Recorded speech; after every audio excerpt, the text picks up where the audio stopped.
حضرت سالبہ بن عبد الرحمن میرے کریم محبوب علیہ السلام کے صحابی ہیں، غریب ہیں۔ غربت بڑی اعلیٰ چیز ہے، ہاں غریبی بڑی نعمت ہے، یہ آزمائش ہے، اس میں کوئی شک نہیں، لیکن قیامت والے دن پتہ چلے گا جب غریب چھلانگ لگا کے جنت میں داخل ہو جائیں گے۔ اور امیر تو کھڑے ہیں نا، میرے نبی پاک نے حضرت عبد الرحمن بن عوف کو، حضور صبح صبح اٹھے تو نبی پاک کی آنکھوں میں آنسو تھے، فرمایا میرے عبد الرحمن بن عوف کو بلاؤ۔ حضرت عبد الرحمن بن عوف آئے تو حضور نے سینے سے لگا لیا، نبی پاک کھول کے روئے، یا رسول اللہ حضور کیا ہوا؟ فرمایا عبد الرحمن رات میں نے خواب دیکھی ہے، سارے جنت میں چلے گئے، تو پیچھے رہ گیا، تو پیچھے رہ گیا، میں کھڑا تیرا انتظار کرتا رہا، میں تیرے بغیر جا نہیں سکتا تھا، پھر تو آیا ہے تو تیرا سارا وجود پسینے سے بھیگا ہوا تھا۔ حضرت عبد الرحمن بن عوف تڑپ کے روئے، قدموں پہ سر رہا، حضور میری غلطی۔ فرمایا یار تیرے پاس مال بڑا ہے، تجھے حساب دیتے دیتے لیٹ ہو گئی، تیرے بیگ کھل گئے، تجھے حساب دینا پڑ گیا، تو لیٹ ہو گیا، میں پریشان ہو گیا۔ حضرت عبد الرحمن ابن عوف نے 100 گھوڑا مال اوپر رکھ کے حضرت عبد الرحمن نے حضور کی بارگاہ میں پیش کیا، کہا یا رسول اللہ یہ۔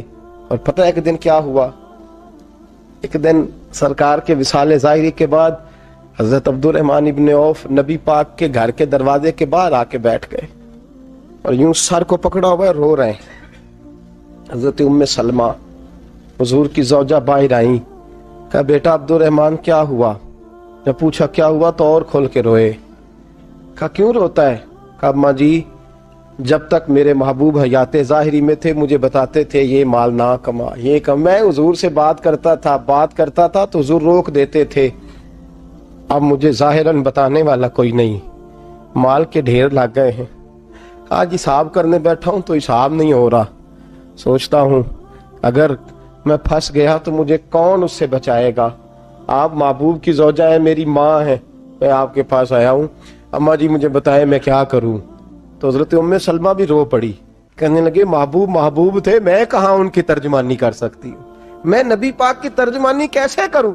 کہا اماں جی خدا واسطے مجھے کوئی حکم دے دیں، مجھے لگتا ہے عبد الرحمن برباد ہو جائے گا، ہلاک ہو جائے گا، خدا را مجھے کچھ بتا دیں، اتنا سارا مال ہے میں کہاں اس کا حساب دوں گا، مہربانی فرمائیں، یہ تجارتیں میرے گلے پڑ رہی ہیں۔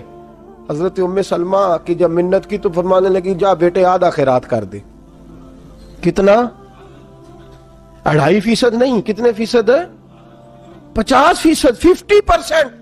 حضرت عبد الرحمن ابن عوف گئے اور 50% خیرات کر کے کہنے لگے اماں میں نے 50% دے دیے، میں بچ جاؤں گا نا، میں بچ جاؤں گا، میں دے آیا ہوں آدھا۔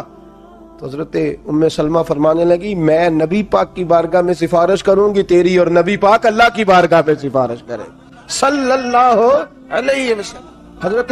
حضرت سالبہ بن عبد الرحمن حضور دعا کر دیں، غریبی ہے، میرے نبی پاک نے فرمایا تجھی اس حال میں ہے بہتر ہے،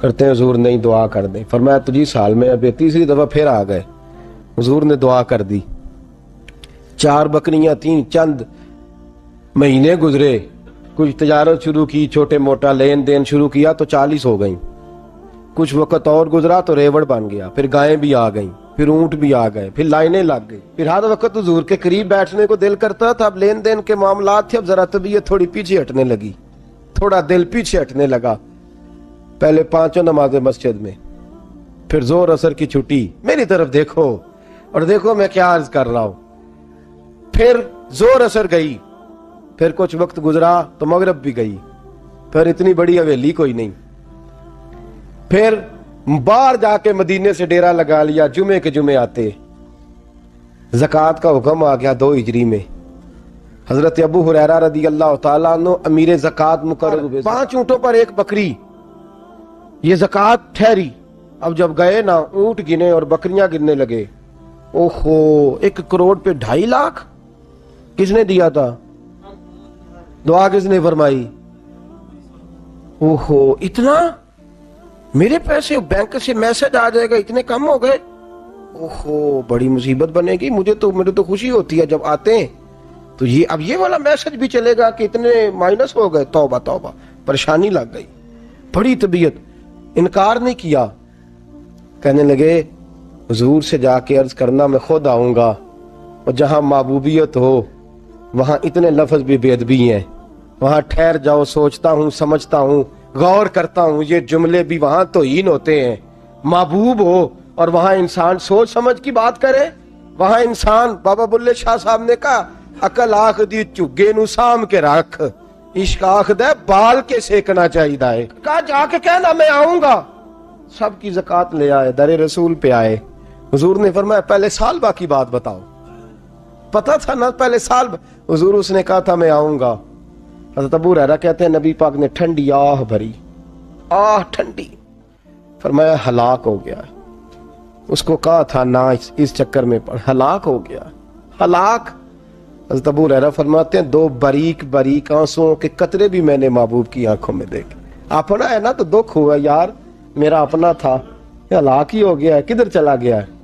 ان کو بھی بعد میں خیال آیا، او ہو میں تو غریب تھا، یہ آیا کدھر سے تھا، میں تو غلامی رسول میں آتا گیا تو رب میری عزتیں بڑھاتا گیا، یہ میں کس چکر میں پڑ گیا۔ آئے لائنیں بکریوں کی لائے، حاضر کی، حضور وہ میں نے کہا تھا حضرت ابو ہریرہ سے میں خود آؤں گا، حضور میں خود لایا ہوں۔ فرمایا محبوب نے مجھے تو نہ بتا، میں تو سمجھتا ہوں، میں نے کہا تھا تو میں آ گیا ہوں۔ فرمایا چل اٹھا، دوڑ جا، لے جا۔ حضرت ابو ہریرہ فرماتے ہیں انکار محبوب نے سالبہ کو کیا، لیکن آنسو ابو بکر صدیق کے بھی نکل گئے۔ فرماتے ہیں درد عثمان غنی کو بھی ہونے لگا، تڑپ مولا علی بھی گئے۔ فرمایا جا لے جا، نہیں چاہیے تیرے پیسے۔ فرماتے ہیں سالبہ نے ہاتھ باندھے، کہا محبوبہ غلطی ہو گئی، حضور مجھے، فرمایا تجھے کہا نا تیرے نہیں چاہیے، نکل جا۔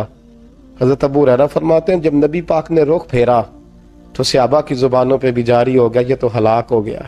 کہتے ہیں مدینے میں قحط پڑ گیا، محبوب نے فرمایا بلال تو بھی آج لا، ایک خشک چھوارا حضرت بلال کا قبول ہو گیا۔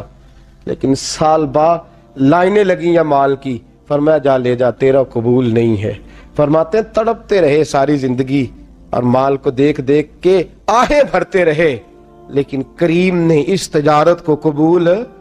حضرت ابو بکر صدیق کے پاس آئے، سرکار کے وصال، حضور قبول فرما لیں۔ فرمایا ساری دنیا کا قبول ہے، جس کا میرے نبی نے قبول نہیں فرمایا میں کیسے قبول کر لوں۔ حضرت عمر فاروق کے پاس آئے، فرمایا نہ تیرا قبول نہیں۔ حضرت عثمان کے زمانے میں وصال ہو گیا۔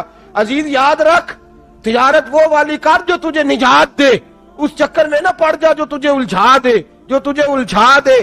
قرآن مجید کی آیت آئی اقترب للناس حسابہم وہم فی غفلۃ معرضون، لوگوں کا حساب قریب آ گیا ہے اور وہ ابھی بھی غفلت میں پڑے ہیں، ابھی بھی 2 کے 4 اور 4 کے 10 کر رہے ہیں، حساب کا وقت قریب آ گیا۔ حضرت انس آئے مسجد سے، ایک صحابی مکان بنا رہے تھے، جھونپڑی تعمیر کر رہے تھے۔ حضرت انس کو پریشان دیکھا، کہنے لگے انس خیر تو ہے، کوئی نئی آیت تو نہیں آئی؟ تو جناب انس کہنے لگے آیت تو آ گئی ہے، رب نے کہہ دیا کہ حساب قریب آ گیا، تیاری کر لو۔